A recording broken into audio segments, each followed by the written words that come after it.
Qual método é o melhor para a alfabetização hoje?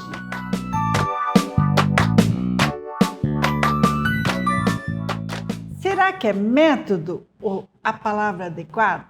Muita gente me pergunta qual método que eu uso, qual método que eu indico para ser usado na alfabetização.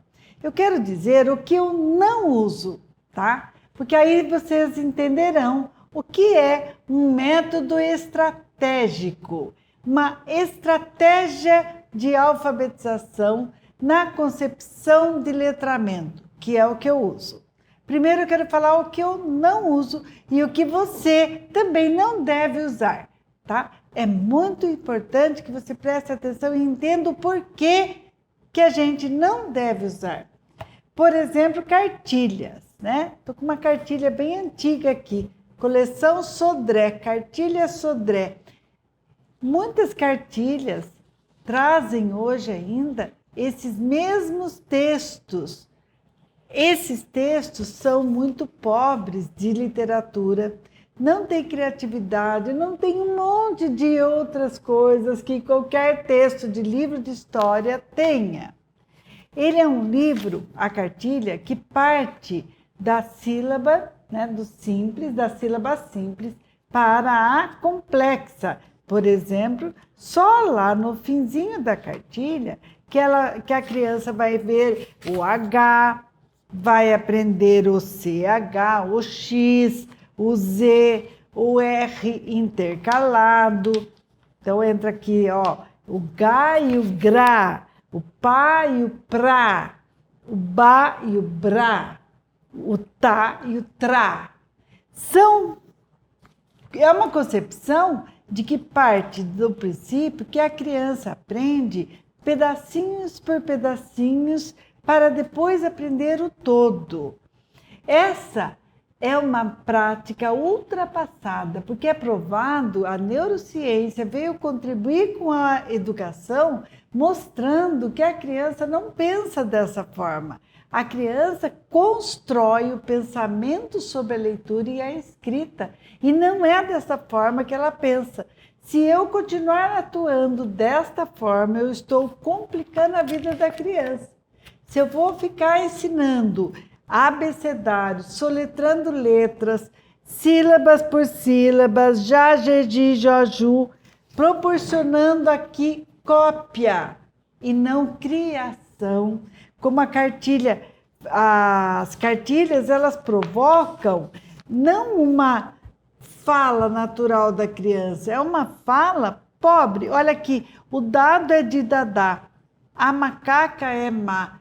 São textos que não têm história, não têm contexto, não é assim que a criança pensa. A criança, então, aumenta o desinteresse pela leitura e pela escrita. Às vezes eu penso que a minha criança está desinteressada, que está sem atenção, quer encaminhar até para o psicólogo. Mas o que está errado não é a postura da criança, é o método que está sendo usado e oferecido para ela aprender a ler e escrever. Então, nem sempre o método da soletração, de silabação, o método que envolve o ensino de letras logo de começo para a alfabetização acontecer, ele não dá efeito positivo. Vai causar o fracasso escolar, vai causar outros danos à alfabetização. Eu tenho que dizer sobre isso porque eu vejo que ainda hoje tem vários até professores, psicopedagogos trabalhando com sílabas no início da alfabetização. A sílabação eu vou aprender quando a criança já entrou no processo de interesse, de descoberta das palavras. Aí que eu vou entrar com a sílaba. Portanto, na educação infantil, eu vou trabalhar a base da alfabetização, os facilitadores da alfabetização. Eu tenho um vídeo de uma live que eu fiz sobre facilitadores de alfabetização. Excelente, não perca de assistir. Aí, na educação infantil, nós trabalhamos esses facilitadores. São as habilidades básicas para a criança desenvolver antes mesmo de querer ler, antes mesmo de se interessar por ler, antes mesmo de ela perceber que no mundo há palavras, que tudo comunica algo, antes de perceber a função social da escrita, antes ainda de desenvolver a consciência fonológica, tão falada, tão dita como sendo a grande descoberta da alfabetização, e é, de fato, desenvolver a consciência fonológica na criança é necessário. Só que muito antes disso tem as habilidades básicas da alfabetização em construção, que acontece na educação infantil. E aí eu fico preocupado com o método. Então, cuidado com o tipo de material que você oferece. Comênios, um pesquisador já da década de 40, se não me engano, 30 ou 40, ele falava: a soletração é a maior tortura do espírito. A soletração. Porque a criança não entende nada do que você está ditando para ela, ditando nome de letras para compor uma palavra. Isso é uma tortura para a criança. Não faz sentido, não há aprendizagem efetiva dessa forma. Aí, outro fator determinante. O MEC, o Ministério da Educação, em 2017, lançou a BNCC. Que é isso? A Base Nacional Comum Curricular, que é novo currículo para o Brasil, que não é um currículo, mas é uma indicação de habilidades básicas e competências básicas para serem trabalhadas em todas as escolas do Brasil. E no período de alfabetização, o MEC fala constantemente estratégias corretas para levar a criança ao letramento, ao contato significativo com as palavras e com o que elas comunicam. Então, olha a diferença de eu mostrar para a criança esse texto da vaca. A vaca é malhada, malhada é da Zezé. Zazá, da palha, a vaca. Com esse texto, ou eu apresentar uma história toda cheia de aventuras, contar livros e livros, ou eu apresentar palavras ligadas a uma imagem. Pego lá a foto de um gato, a criança que adora gato, eu vou trabalhar então a palavra gato com ela e a imagem. Isto eu estou trazendo o sentido para ela. Vou trabalhar a palavra casa tirando da imagem. Vou trabalhar com as palavras num formato, com letra de forma maiúscula para iniciar, mas sem menosprezar a inteligência da criança. Não é porque ela está começando que eu não vou ensinar, por exemplo, o SS no meio da palavra, ou palavras em inglês que constantemente ela tem contato. Constantemente. Observe o quanto a gente usa inglês no dia a dia. A criança mexe com o computador, com os programas da televisão, com Netflix, com o YouTube, e ela tem contato com o inglês. Então, ela nunca vai escrever nem aprender a ler inglês, porque não está na hora. A gente, no começo da alfabetização, como eu aprendi, né? Eu aprendi a dar aula assim, partindo do simples para o complexo, do fácil para o difícil. A gente tinha que seguir esse método de sílabas, de letras, sílabas e palavras, depois textos.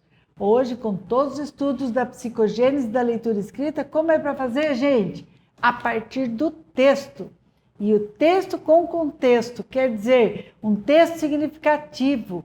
Um texto, uma palavra pode ser um texto para a criança. Quer ensinar a palavra rã, porque ela teve contato num dia de chuva, entrou uma rãzinha na casa dela, ela viu aquela rã, ela estudou aquela rã, ela viu que cor que ela tem, viu o que ela fazia, e foi um sacrifício tirar aquela rã de casa. Pronto, eu vou escrever rã e mostrar para ela. Olha, que sentido tem ela aprender essa palavra agora? Partiu da experiência de vida dela. Por isso que eu ensino assim. Dessa forma, a criança vai gostar de aprender, vai querer aprender, ela vai pedir para você como que se escreve essa palavra, escreva para mim essa palavra, ou o que está escrito ali. São frases que a criança comumente fala porque ela está fazendo uso do letramento, que é o uso social da leitura e da escrita. Ela vai fazer aqui uma relação de palavras de animais que ela já conhece. Então, ela vai escrever macaco, você pode dar pronto para ela. Passarinho, coelho, elefante, tudo escrito, tudo montadinho, para ela trabalhar com essas palavras. Coruja e rã. Estou com algumas aqui. Para quê? Quando eu vou trabalhar com a criança a quantidade de letras, eu posso comparar uma palavra que tem muitas letras, poucas letras, uma palavra que começa com esta letra, que é a letra C, daí eu conto para ela, porque eu estou falando a letra dentro do contexto da palavra. Esta palavra não começa igual a esta, mas esta começa igual a coruja e coelho começam igual. Se eu faço esse tipo de observação para a criança, facilmente essa criança saberá dizer e comparar aonde é que está escrito aqui esse começo igual, o co.